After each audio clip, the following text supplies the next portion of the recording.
Bismillahirrahmanirrahim. Assalamualaikum warahmatullahi wabarakatuh.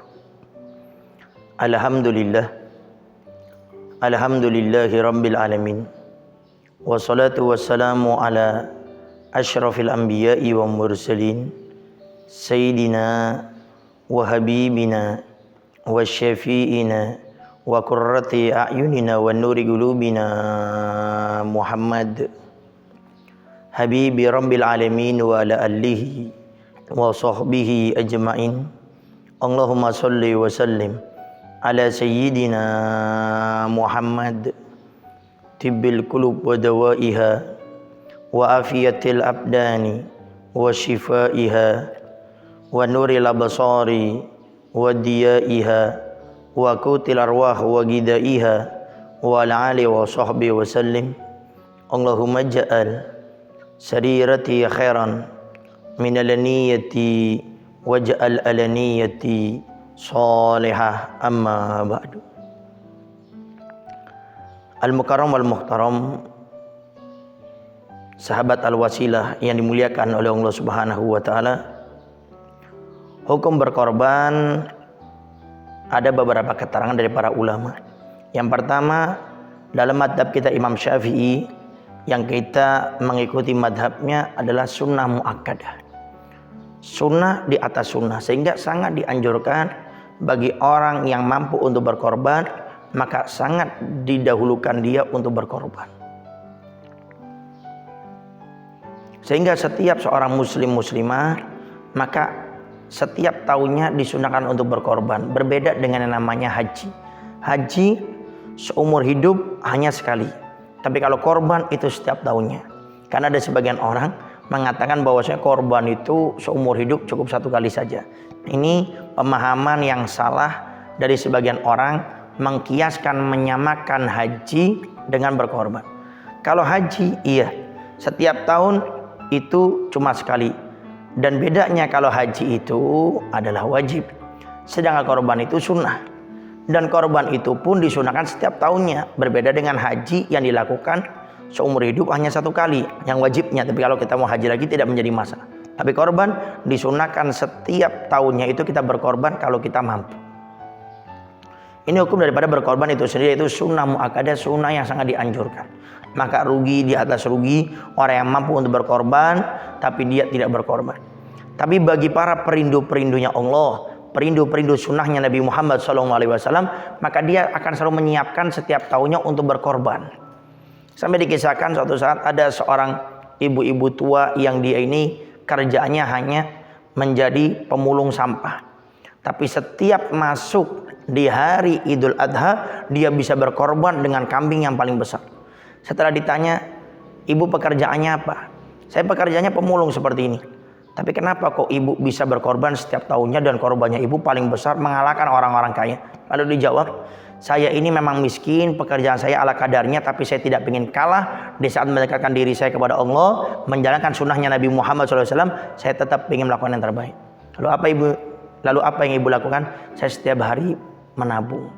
Untuk apa? Untuk berkorban. Dan ini kerinduan yang harus kita hadirkan. Oleh karenanya, kerinduan melaksanakan sunnah ini yang nanti akan Allah bantu dengan kemudahan kita untuk bisa berkorban. Tapi dalam madhab kita, Imam Abu Hanifah mengatakan korban itu wajib.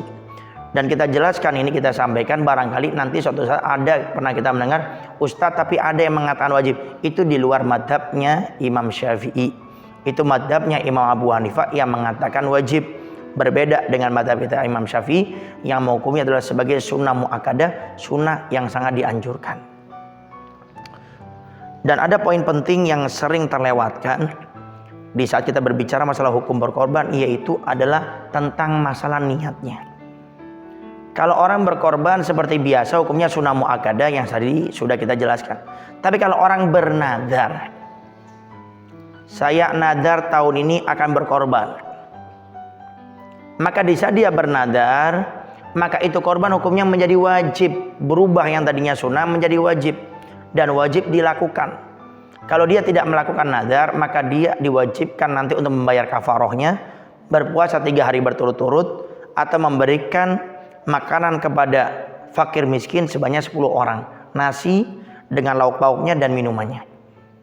Maka di saat orang itu sudah bernadar, Anda punya tugas khusus di sana untuk wajib melaksanakannya. Kemudian poin yang tidak kalah pentingnya tentang masalah nadar ini, di saat orang itu berkorban sunnah yang pada umumnya dilakukan, maka dia boleh mencicipi daripada korban tersebut. Bahkan Imam Syafi'i mengatakan korban itu dibagi menjadi 3 bagian. Sepertiga kita berikan kepada fakir miskin, sepertiga kita berikan kepada keluarga, sepertiga lagi untuk kita dan anak-anak kita yang ada di rumah. Karena nanti mungkin di saat kita memberikan korban kepada fakir miskin, mungkin nanti anak-anak kita minta, istri kita juga ingin. Maka kata Imam Syafi'i dibagi menjadi 3 bagian seperti itu. Tapi kalau sudah korbannya itu korban yang nadar, korban yang wajib, maka orang mudhohinya yang berkorban tidak boleh makan walaupun sedikit. Ini bedanya. Jadi kalau sudah nadar, maka orang yang bernadar itu tidak boleh memakan daging korbannya walaupun sedikit, tidak diperbolehkan. Kemudian nanti di saat dia ini nadarnya wajib, diberikan ini daging korban ini kepada fakir miskin. Tidak boleh kepada kitanya, tidak boleh kepada orang kaya. Wajib diberikan kepada fakir miskin. Jadi kita tidak boleh makan kalau nadar, dan juga orang-orang kaya tidak boleh makan, hanya khusus untuk fakir miskin saja. Dan ini yang terkadang di antara kita lupa atau melewatkannya. Di saat kita saya nadar, pokoknya tahun ini saya ingin berkorban. Nah kemudian dia mencicipi, itu hukumnya haram, berdosa. Atau dia berikan sama keluarga, yang keluarga ini termasuk orang kaya, mampu, maka nggak boleh. Maka wajib diberikan kepada fakir miskin. Karena korban yang sunnah berbeda dengan korban yang bernadar. Yang sunnah itu kita boleh mencicipinya dan boleh kita berikan kepada siapapun yang kita kehendaki, cuma diutamakan kepada fakir miskin. Tapi kalau sudah korbannya itu nadar yang wajib, maka kita yang berkorban tidak boleh mencicipinya walaupun sedikit. Kita tidak boleh memberikan kepada orang-orang kaya, dan wajib yang menikmatinya adalah orang-orang fakir miskin. Semoga Allah Subhanahu wa taala memberikan kepada kita semuanya kemudahan untuk bisa berkorban, dan Allah Subhanahu wa taala juga memberikan kita pemahaman untuk selalu bisa belajar ilmu agama, sehingga korban kita akan menjadi wasilah kita diterima oleh Allah dan menjadi syafaat kita kelak di akhirat. Amin. Amin ya rabbal alamin. Wassalamualaikum warahmatullahi wabarakatuh.